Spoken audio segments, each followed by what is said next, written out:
Welcome back, everyone. We're diving into Adam Grant's Give and Take today. Oh, yeah. Looks like you've got some interesting passages flagged. I do.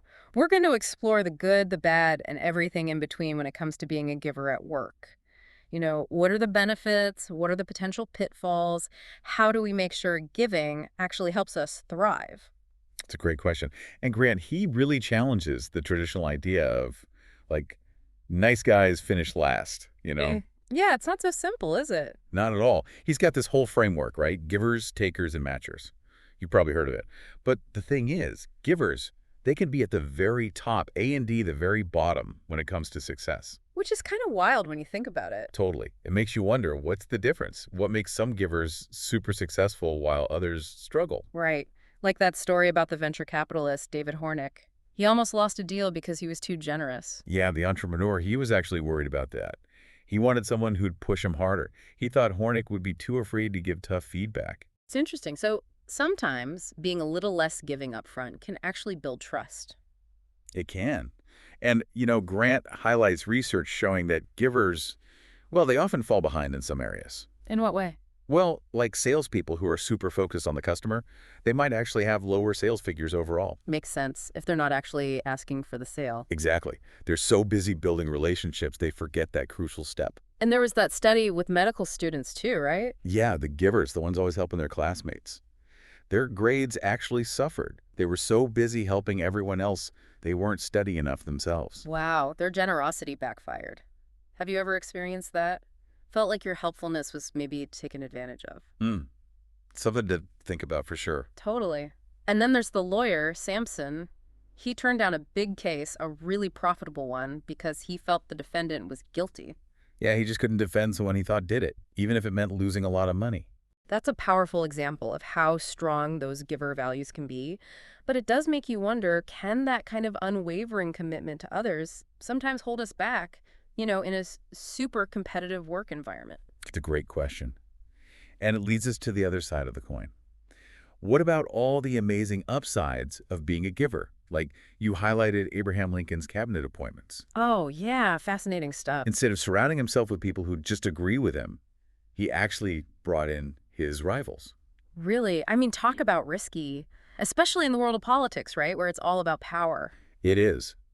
But Lincoln, he understood that to build a truly strong team, you need different perspectives, even ones that challenge your own. So he was giving in a different sense, giving those dissenting voices a seat at the table. Exactly. His cabinet, they were known for having some really heated debates, but he created this environment where disagreement was valued, not punished. It makes you wonder if we're sometimes too quick to dismiss those who disagree with us. For sure. And that's something that applies to any workplace, right?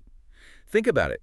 When you're helpful, especially to those who might have different views, what happens? You build trust, respect. Exactly. And that creates a safe space to share ideas, work together better. Ultimately, everyone benefits. It's like taking two heads are better than one to a whole new level. I like that. But how do we make sure we're doing it right?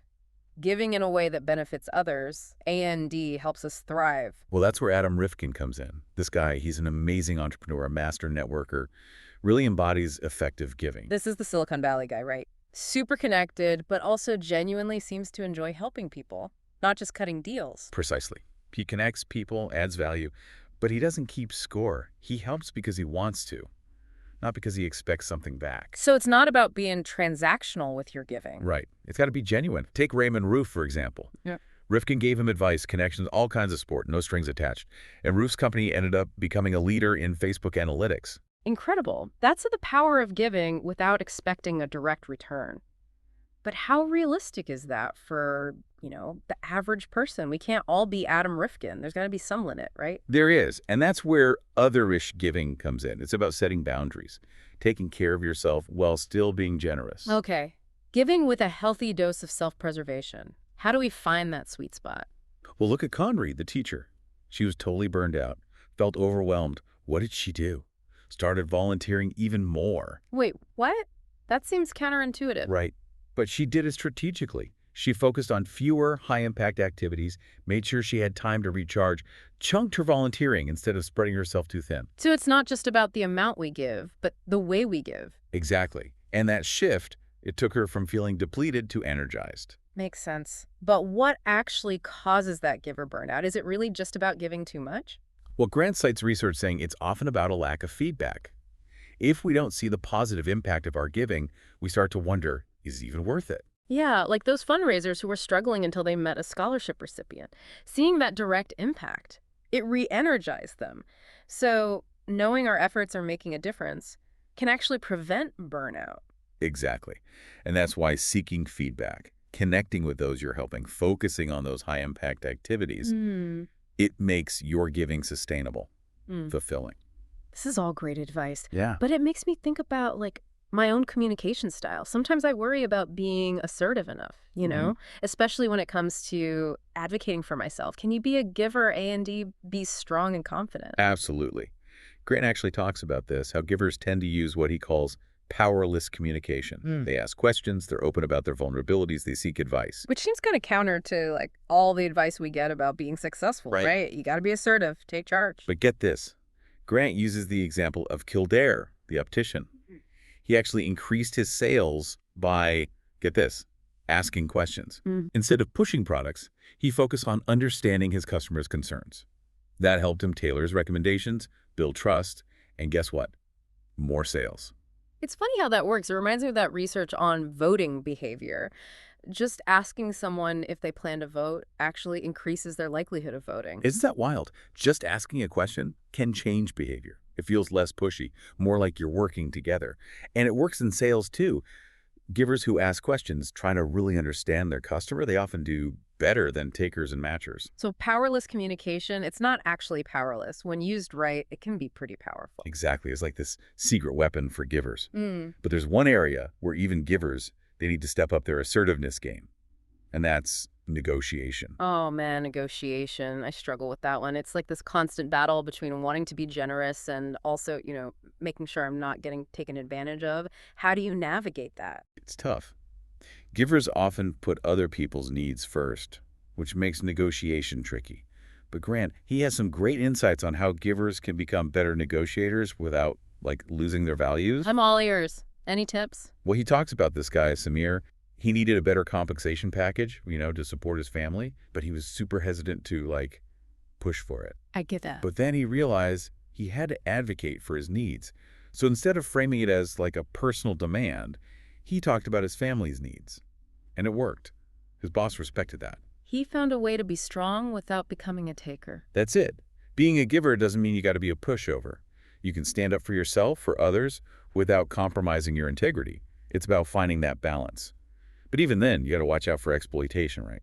That's where sincerity screening comes in. Okay, now that's interesting. Tell me more. Basically, it's learning to spot the difference between the takers, those who are just trying to use you, and the genuine folks who will reciprocate your generosity. Right, becoming a human lie detector. Sort of.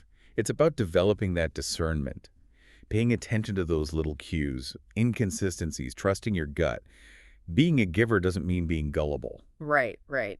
So we've talked about individuals, but what about creating a culture of giving, where it's not just about a few awesome people, but a whole system that supports generosity? That's the big question, right? Right. And Grant, he argues that one way is to make giving public. He talks about free cycle, where people give away stuff they don't need anymore. And guess what? Even the takers participate. Is it just because they want free stuff? Well, there's that. But there's also social pressure. Everyone can see who's giving and who's taking. So even takers, they're motivated to contribute sometimes. They don't want to look selfish. Interesting. It reminds me of that reciprocity ring you mentioned. Oh, yeah, that's a great example. It's this classroom exercise where students make requests and help each other out. Career advice, finding an apartment, anything really. It's about tapping into the collective knowledge and resources of the group. So you're building that sense of interdependence. We all have something to offer. Exactly. And what's amazing is how the dynamic shifts. Even students who were skeptical at first, they end up actively helping. It's like when giving is expected and valued, even the most reluctant folks are more likely to participate. Even in a competitive setting like a business school. Exactly. Shows you the power of the environment. Yeah. Right? But it also makes you think, why do we give in the first place? Is it really purely altruistic, or is there always a little bit of self-interest in there? Yeah, that's the age-old debate. Are we truly capable of selfless acts? It's complex. There's evidence on both sides. Like, Donating to charity, it helps others, but it also makes us feel good. Maybe even boosts our social status. So maybe it's not always black and white, a mix of motivations. Probably. But maybe the real question is, does it even matter? If the action helps someone, does the motivation behind it really matter? Good point. But understanding our motivations, it can help us be more intentional with our giving, right? Which ultimately makes it more sustainable, more fulfilling. Yeah, makes sense. But are there other things that might influence our giving, things we might not even be aware of?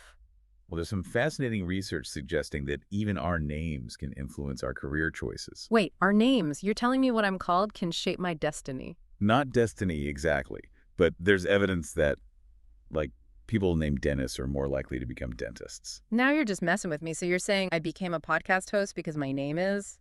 It's not about fate. It's more like a subconscious thing. We're drawn to things that remind us of ourselves, Yeah. even in subtle ways. Okay, so if your name is connected to a certain profession, you might be a tiny bit more likely to end up in it. Exactly. And it's not just names. We're more likely to help people who share our initials, even our occupations.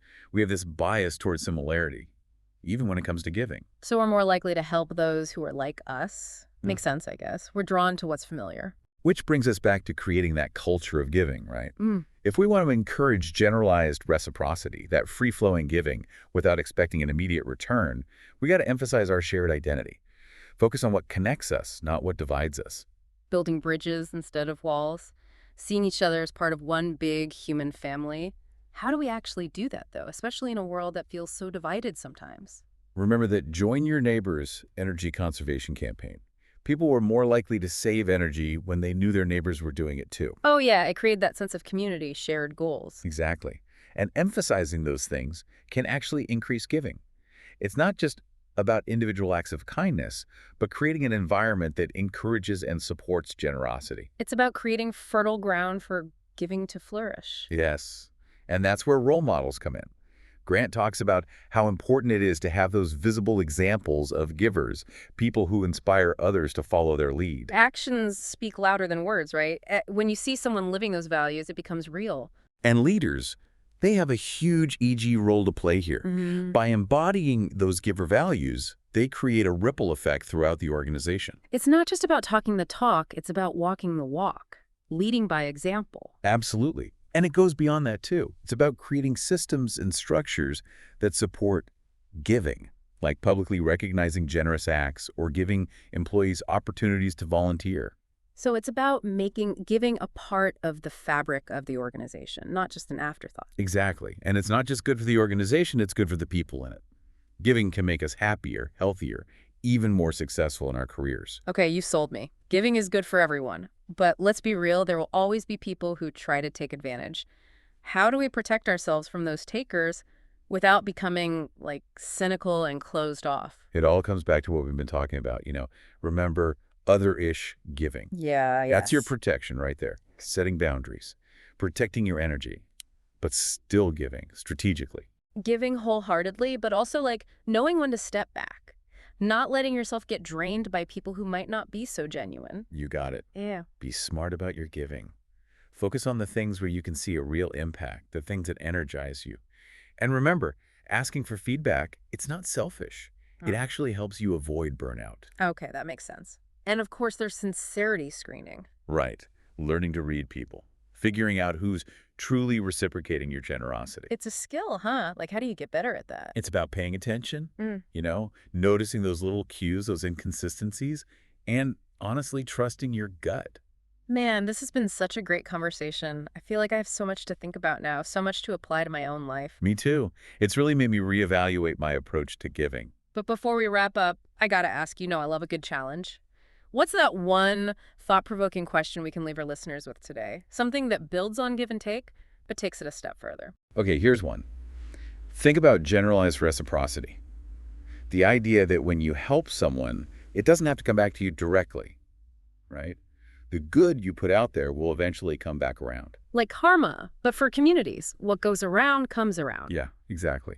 Now, imagine if you knew, that your generosity would be reciprocated. Maybe not by the person you helped, but by someone else within your community. Would knowing that make you more likely to give? Wow. That really makes you think about the ripple effect of your actions. It does. It challenges us to think beyond those one-to-one transactions. If you believe in this idea of generalized reciprocity, you might be more likely to give freely because you know that good will come back to you somehow, eventually. That's a really beautiful thought. It is. And it gets to the heart of what Grant's saying, right?